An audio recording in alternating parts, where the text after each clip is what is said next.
Assalamualaikum warahmatullahi wabarakatuh. Jumpa lagi dengan saya, Pak Eko, dalam pelajaran geografi. Bagaimana kabar kalian hari ini? Sehat kan? Kali ini kita akan membahas materi kelas 11, yaitu mengenai dinamika penduduk. Tujuan yang ingin dicapai dalam pembelajaran kali ini, yang pertama yaitu kalian bisa mengidentifikasi dinamika penduduk. Yang kedua, kalian bisa mengidentifikasi faktor-faktor yang mempengaruhi dinamika penduduk. Yang pertama, pengertian. Dinamika penduduk yaitu perubahan keadaan penduduk, atau dalam hal ini utamanya adalah jumlah penduduk atau yang disebut dengan kuantitas penduduk. Nah, jumlah penduduk ini dipengaruhi oleh 3 hal. Yang pertama yaitu kelahiran, yang kedua kematian, dan yang ketiga migrasi. Kita akan membahas satu persatu faktor-faktor yang mempengaruhi dinamika penduduk ini. Yang pertama, kelahiran. Kelahiran itu mempunyai sifat menambah jumlah penduduk. Kelahiran ini ada beberapa hal yang mempengaruhi, ada yang pro terhadap kelahiran atau yang disebut dengan pronatalitas, dan ada yang anti kelahiran atau yang disebut dengan antinatalitas. Yang pronatalitas yang mempercepat kelahiran yaitu 1. Menikah di usia dini. Saat kita menikah di usia dini, maka kemungkinan untuk mempunyai anak itu akan lebih cepat. Maka ini sangat atau pro ya terhadap kelahiran. Yang kedua yaitu ada anggapan di masyarakat bahwa bila punya anak banyak maka rezekinya akan banyak. Nah, anggapan seperti ini bisa membuat orang itu berlomba-lomba mempunyai anak yang banyak sehingga kelahiran meningkat. Yang ketiga yaitu harapan orang tua. Anak itu orang tua mempunyai harapan bahwa kalau punya anak itu nanti bisa menjadi tumpuan hidup di masa yang akan datang. Kalau bapaknya sudah tua, orang tuanya sudah tua, maka anaknya yang beralih menjadi tulang punggung keluarga. Yang keempat yaitu bahwa mempunyai anak itu adalah suatu kebanggaan. Nah, dengan ada pemikiran semacam ini, maka orang itu jika mempunyai anak ya, itu akan merasa bangga sehingga mereka berlomba-lomba untuk mempunyai anak. Nah, itu adalah faktor-faktor yang pro atau menunjang terhadap kelahiran. Yang kedua, yang anti natalitas atau anti kelahiran. Dari pemerintah kita ada program keluarga berencana, di mana sebenarnya yaitu 2 anak cukup, sehingga orang tua ini atau masyarakat itu dibatasi untuk mempunyai anak ya, maksimal 2. Nah, 2 lebih baik. Yang kedua yaitu ada penundaan usia menikah. Misalnya kalian yang masih di dalam jenjang pendidikan atau nanti setelah SMA terus melanjutkan kuliah, maka ini bisa menunda usia pernikahan. Ini bisa menghambat kelahiran. Yang ketiga yaitu pembatasan usia nikah. Dalam pemerintah sendiri kita punya aturan usia berapa untuk perempuan dan usia berapa untuk laki-laki yang diperbolehkan untuk menikah. Dan yang terakhir yaitu faktor dari perempuan yang sekarang banyak meniti karir. Nah, karena adanya perempuan-perempuan yang berkarir atau yang disebut dengan wanita karir, maka usia menikahnya itu akan tertunda sehingga kemungkinan untuk melahirkannya juga tertunda. Itu faktor pertama yang mempengaruhi dinamika penduduk atau kelahiran. Yang kedua yaitu faktor kematian. Kematian atau mortalitas ini mempunyai sifat mengurangi jumlah penduduk.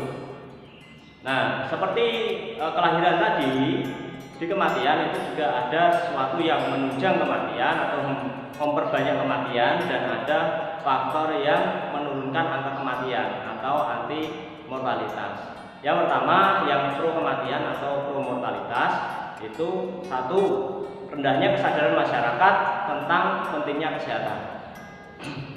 Nah, ini sangat mempengaruhi terhadap kematian ya.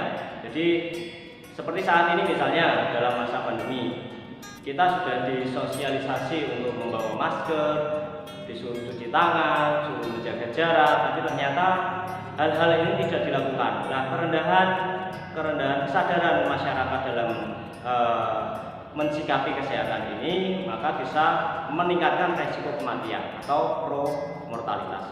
Yang kedua yaitu mengenai fasilitas kesehatan.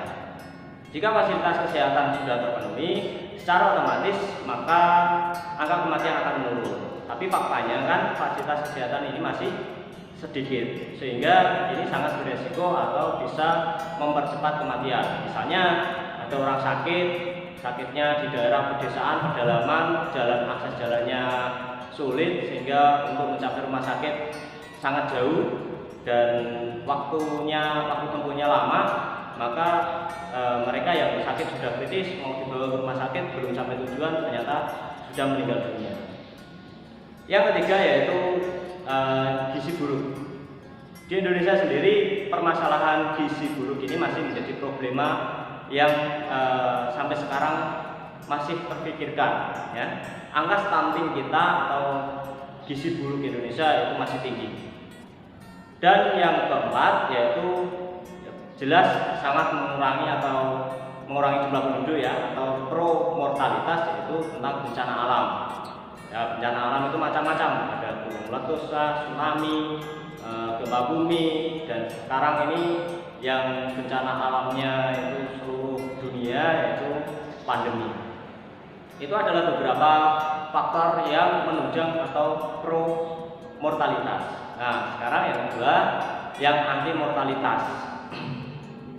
Satu yaitu meningkatnya kesadaran masyarakat tentang pentingnya kesehatan. Nah, kalau kesadaran masyarakat sudah meningkat, maka harapan hidup masyarakat ini sudah akan meningkat. Yang kedua yaitu perbaikan fasilitas kesehatan, ya, penambahan fasilitas kesehatan, misalnya puskesmas, posyandu, rumah sakit dan lain sebagainya. Yang ketiga yaitu penambahan tenaga medis. Nah, tenaga medis ini juga berpengaruh terhadap tingkat kesehatan masyarakat. Jika tenaga medisnya banyak, maka penanganan terhadap orang sakit juga akan semakin cepat. Itu beberapa faktor yang anti mortalitas. Nah, paham kan? Nah, itu faktor kedua yang memengaruhi dinamika penduduk, yaitu kematian. Dan yang ketiga yaitu migrasi. Migrasi ini adalah perpindahan penduduk dari tempat yang satu ke tempat yang lain dengan tujuan untuk menetap. Kalau sifatnya migrasi ini bisa mengurangi ataupun menambah jumlah penduduk. Kalau migrasinya masuk, maka menambah jumlah penduduk. Kalau migrasinya keluar, maka itu akan mengurangi jumlah penduduk. Kalau kaitannya dengan negara, ini biasa disebut dengan imigrasi dan emigrasi. Imigrasi yaitu penduduk luar negeri yang masuk ke negara kita dengan tujuan untuk menetap, misalnya untuk bersekolah atau kuliah di Indonesia ataupun bekerja. Nah, ini menjadi menambah jumlah penduduk di Indonesia. Yang kedua yaitu emigrasi atau perpindahan penduduk keluar. Misalnya orang Indonesia merantau ke luar negeri, entah itu untuk bekerja maupun dalam misi kesehatan atau dalam misi pendidikan. Nah, ini berarti saat orang Indonesia meninggalkan Indonesia, itu mereka melakukan emigrasi. Nah, emigrasi ini berarti sifatnya mengurangi jumlah penduduk yang ada di negara kita. Itu adalah 3 faktor yang mempengaruhi dinamika penduduk. Ya, tadi dinamika penduduk itu adalah keadaan jumlah penduduk yang dipengaruhi oleh 3 hal.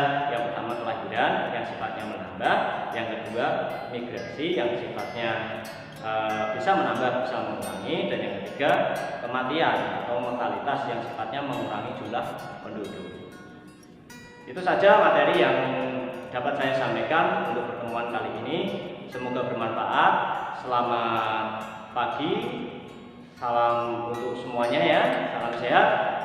Assalamualaikum warahmatullahi wabarakatuh.